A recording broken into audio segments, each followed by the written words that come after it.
Hello. This is Heroes Lounge Season 27, Round 1, Game 2, and the Geilen Banger are up one game. The map is Towers of Doom. Let's see the bans and picks. Medivh is removed right away. It's a map where Medivh can help a lot with quick rotations. Very strong hero. Lucio is removed. Also, easily quick rotations can interrupt those channels and interrupt rotations. Vala, just a strong scaling hero, lots of mobility. And the Haka is removed. Good double soaker, lots of move speed, can join team fights. Nothing out of the ordinary, except maybe that Medivh, but not. Perhaps we don't see him as often. In any case, first pick will be Blaze. A very solid hero, will be double soaking. Rhaegar and Leoric. Leoric generally considered a strong pick against Blaze, in the laning phase at least, but in this case I don't think it will matter. You're just double soaking, you won't have time to fight too much. That late game though will be there, that 20 in Tomb will make a difference. Ana and Chromie picked. Could be Nano Boost, could also be Eye of Horus to interrupt the channels. Interesting. Both are good, both are viable. I'll be curious to see what ends up being chosen. And also a very good follow-up with Ana. She's also... The healing reduction can be very strong, particularly if she ends up being able to time it against Rhaegar's ult. Garrosh last ban, very well used by Bobby Kotick fan club last game, so they don't want to deal with this. And Hanzo. Strong poke, can annoy the channel times, good engage with Dragon Arrow, or with Dragon Strike can meme it into that Leoric and Tomb, even though they do have Bunker. Next picks are Genji and Anubarak. Very divey. So just these two heroes, if they get on one of the backliners, they can very likely kill them. And Cocoon offers a lot of utility there. Last two picks are Thrall and Uther. So main tank Uther with Ana probably has been seen before. Thrall is an interesting pick. Are they looking for just a lot of CC and try to get a kill on one of the frontliners? Maybe lock down Genji as he cannot dash away while he's rooted. So stun into a root sleep, or into sleep root, or sleep into stun into root. So they just want to lock down a target. Even Anubarak will suffer, as Thrall does a lot of auto attack damage there and can burn his shield so that Chromie can do magic damage right after that. Last pick is Kel'Thuzad. So they see two healers and everyone not having any dashes except for Blaze, and they decide, like, you know what, Kel'Thuzad looks good. We can probably destroy them. Let's see if the execution is there, though. All right, and we're in game. Let's see how this goes. So Yasuo on Blaze, Tobas and Chromie, Ixir on Ana, Yona and Thrall, Malgamir on Uther, Ultralisk playing Kel'Thuzad, Manaldor on Leoric, the Dark Wolf on Anubarak, Außenseiter on Genji, and Linked on Rhaegar. Looking to go into Swift as the Wind. Could be the Dragon Blade ultimate. Very likely, we'll see. Going full, perhaps full spell armor. 4, 3, and this is just double soaking Leoric. He doesn't care about fighting too much early game. He just wants to have HP and soak if he's ever harassed. And W build Chromie, very likely to be the loop there. Very strong, especially double loop. Only so many cleanses.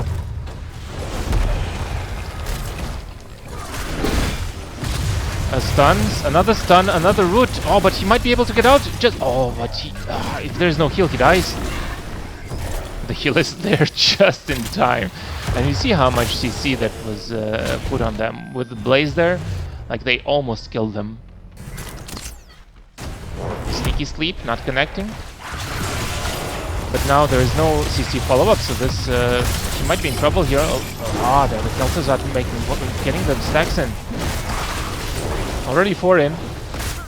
Nobody dies, double healing very strong, but the Kel'Thuzad will scale very well. Root comes through, there's after that there's a sleep, there's a stun, and you see how much damage they put onto any target they decide to lock down.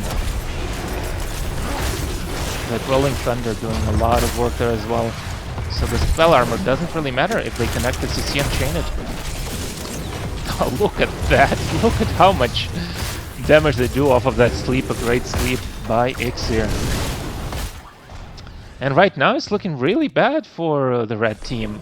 But it's still very early game. The hero kills are very low XP, so it shouldn't matter too much. There's a slight lead of XP advantage for the blue team. But once the red team regroups, once they get their stacks for Kel'Thuzad, they should be back in the game. He does decide to go some armor reduction for more burst.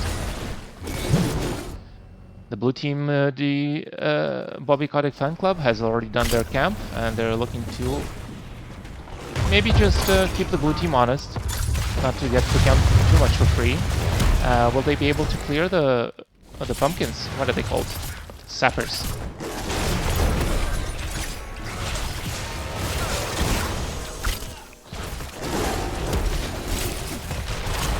Not much happening. There's an engage, sleep to interrupt the follow-up. A lot of CC, and there's another connection, but the team CC is split, but they still might be able to get a kill. Amazing. 5v4.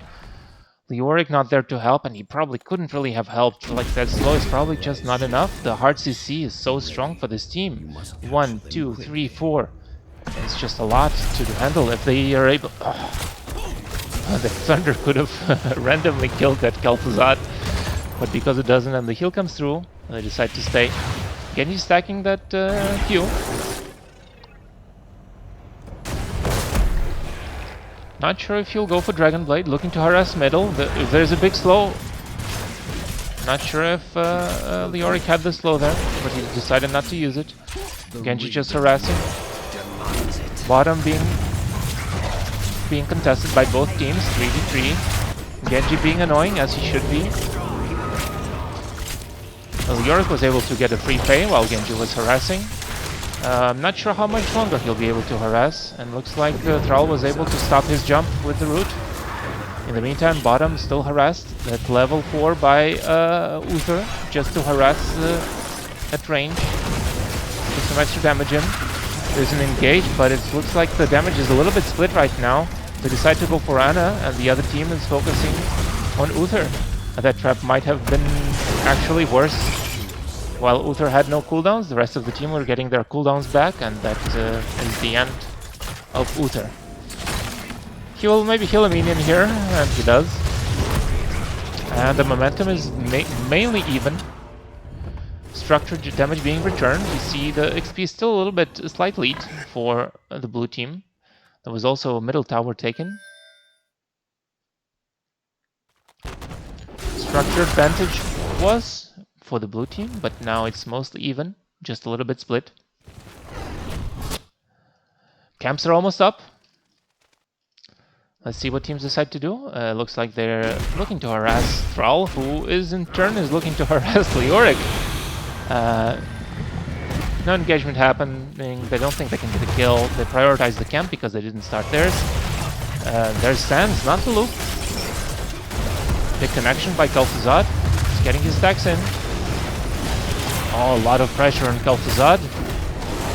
But he's able to just walk away. In the meantime, Genji kills kills Chromie, and Kel'Thuzad dies as well. Kills back and forth. Another kill comes through. Genji is having a lot of the time of his life, killing those squishy backliners. Blaze does not connect. Genji's low. And in this patch, the other talent is banned. I'm not sure what it's called, but the one that gives you spell armor, so he cannot use it. He decides to go for this talent instead. Hero's Lounge does not allow that talent, as it is bugged with some auto attacks not removing the miss attack.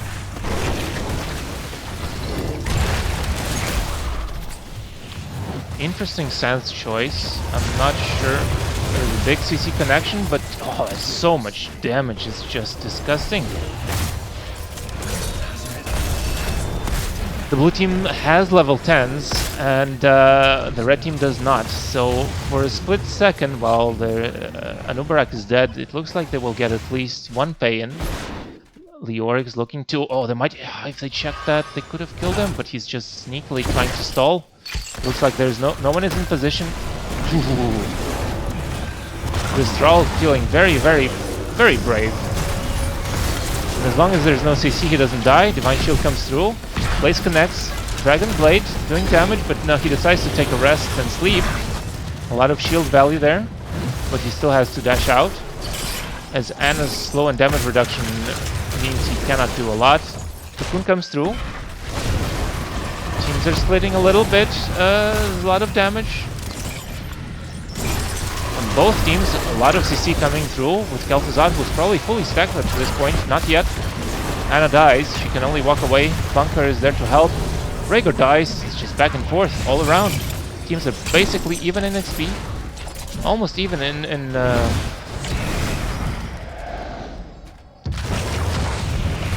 almost even on cannon shots, but they... she should die there. They might get 2 kills here. The timeout is not quite enough, and she does fall. Anubarak barely gets out.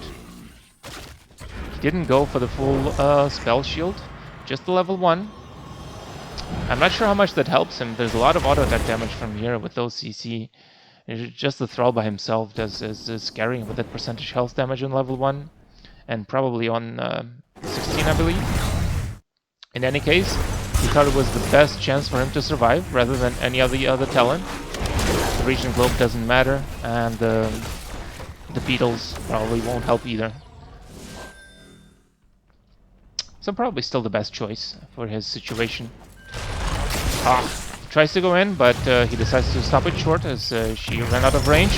Divine Shield has to be used to save that Uther. He trades some damage back, but with the Auric here, that might have been a bad mistake. He should have just ran. Or he decides that his trait is a lot of value, and he uses it to do nothing. Unfortunate. Cocoon connects. He's calling for the team. No pings, just voice comms. How well were they able to... Unfortunate. Mana boost is used. Thrall is staying alive. A lot of self-healing. Dragon Blade does a lot there. Oh, very scary there. A lot of shield value as well. With the Dragon Blade, probably the best use of that level 7. I'm not sure if Kel'Thuzad has had his, what's it called, pillar, or he decided that he could connect it. Could have been used earlier, but they still are able to take the lead. An almost full 2-level lead advantage. They steal the enemy camps. They're channeling bottom. Cannon shots connect. They keep fighting. Very slow grind here. It looks like he still has bunker. And is the body block going to be enough? In and out of the bunker. It looks like it isn't. It's not enough with the team there. In the meantime, Uther is being bullied once again. He was caught alone, and well, he still has healing, so he's not useless. A big connection. Follow-up CC is there. Is it quite enough? There's a lot of self-healing and Anna healing. Oh, she misses one heal! But he self-heals anyway. So those sands look like they create a lot of choke points for the team, and they're not quite able to fight through that, but I wonder how much value the double loop would have gotten them. Still, it's the choice of the team to fight for long fights. They feel they have enough CC. Big connection here by Blaze, but he's kind of alone. Cocoon comes through. Kel'Thuzad is coming his way. Is he able to connect something? Oh, here's Anna. He mistimes it. Ultralisk a little bit too eager on that button press there. A little too early and misses it.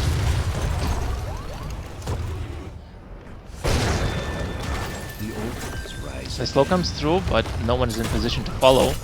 So we wait 8 seconds, get it back, get our cooldowns, and get our pillar.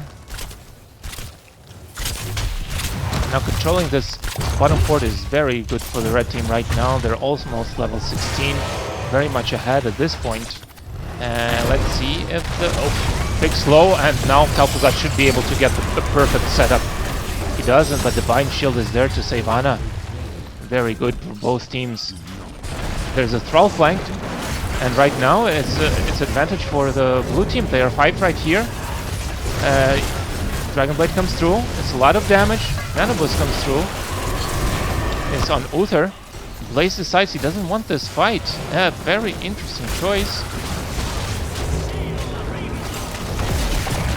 As he wasn't able to do anything top either. In the meantime, the red team just cleaned them up. I'm not sure what the communication was there and why this Blaze decided to fight Leoric even though the points were already captured. It's a little bit sad. I'm sure Blaze would have had an impact in that fight, 5v4. We have Quantum Overdrive, which is usually very good for W. So the level 20 armor spell reduction perhaps is the plan here. Thrall should be okay here. 70% spell armor is very big. They decide to go on him after the spell armor wears off. Good cleanse. Perhaps a little bit eager there. Could have resulted in a kill. Now the blue team are far behind, but this is a map that they can have a return, and it looks like they're trying to really even out that XP with a kill. Stun miss, they decide they don't need to set it up, and that gives them 16 right after the kill, a little bit. They're still not able to hold bottom, and the sappers are putting pressure, so they have to contest this, or they will take core damage. And the red team will not be able to pressure them, they will allow them to clear. In the meantime, they just get a little bit more experience and get the next sapper. How much experience do the sappers give? I'm not quite sure. It's not much. A little skirmish breaks out. Interesting situation. There still has bunker. Should be able to get out. A flank. Big engage. Oh, Divine Shield timing perfect to cancel that cocoon. Amazing play by Morganer. The fight keeps going. This is 5v5. A lot of chaos happening. Both teams trying to get a kill. The Rhaegar ult comes through. One kill goes down. Rhaegar dies. And it looks like a lot of work is being done by that Genji. But in the meantime, the blue team is getting everyone so low. Oh. So it's 3 for 1 for Bobby Kotick Fan Club, and it looks like they will be able to get the momentum back in their favor. Even though they're behind on XP, on structures, and the sappers are pushing, they should be able to get both these space, and maybe even get more. But the red team is not gonna let them do it for free. Sun comes through, he decides to stop channeling. I'm not sure if that was the right choice, he might be able to channel that there. But they put so much pressure on Leoric that they will be able to get the pay anyway. Didn't pay attention to the sappers, but I imagine they were cleared. It looked like they did not take any core damage. They decide to remove the boss, they're a bit low on points there. So it's important to get rid of it, not to allow the next objective to put them in a very awkward situation.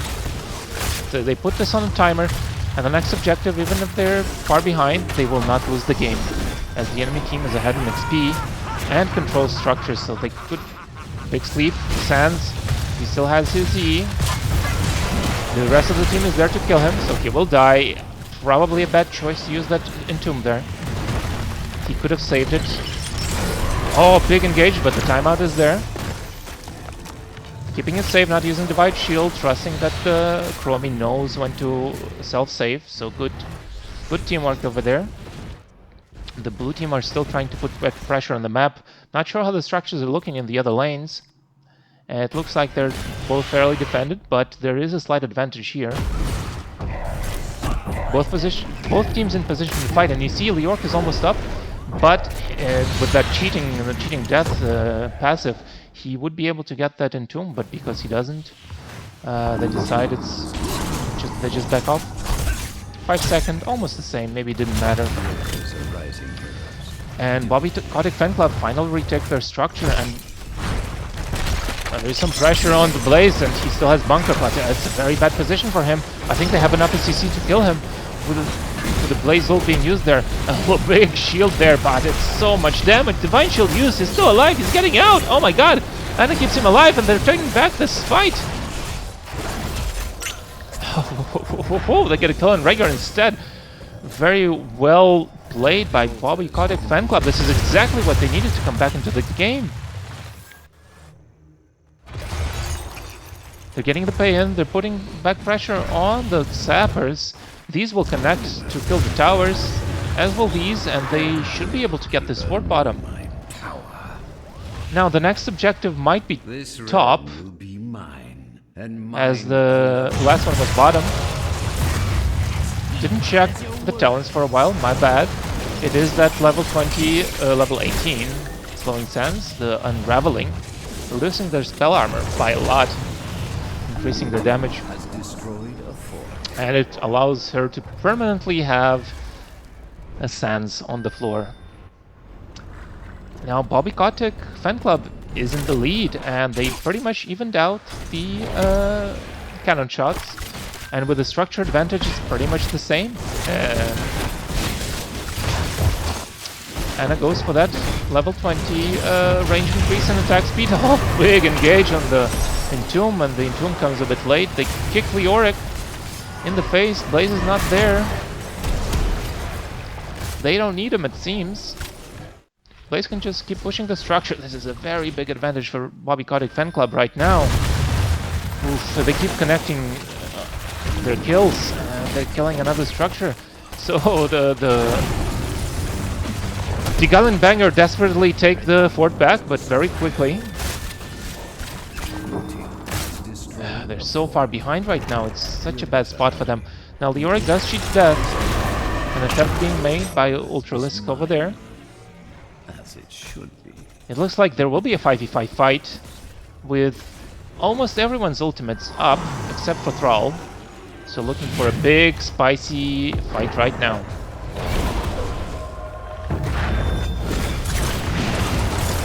Leoric being sneaky. Oh, might be a big Entomb. No, he doesn't decide to go for it. Could have been a good choice. That's the Divine Shield, that's the protection. In the meantime, Blaze is able to pay. Leoric playing it slow. Holding his ultimate for the moment, but he's getting chunked so much, it might be too late. It is. This damage will be shielded in the end. That spell shield is a lot of work. It's a little bit unfortunate. I think Leoric could have used the ultimate there and removed that Divine Shield. Thrall connects. A lot of spell armor reduction. The shield does a lot of work as well. A lot of CC coming in. Sleeping Kaltazad. Fight coming through. Ultimate is used. Genji decides that now is the time to use the Dragon Blade. He has his recess if he gets a kill. But it's not quite enough right now. It's just the enemy team, Bobby Kotick fan club, just able to kill.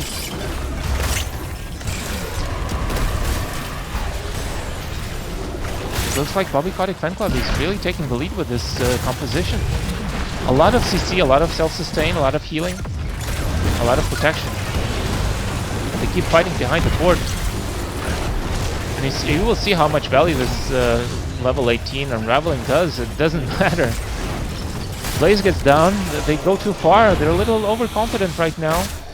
This has not been turned off yet. So focusing on the fight a lot. For some reason, the Geilen Banger are still in the game. They overchased a little bit here. Probably should have just taken the fort, or the keep, or whatever it is called. It's keep right now, it's been upgraded. They were forts at the start of the game. Blue team has destroyed a fort. Nearly time.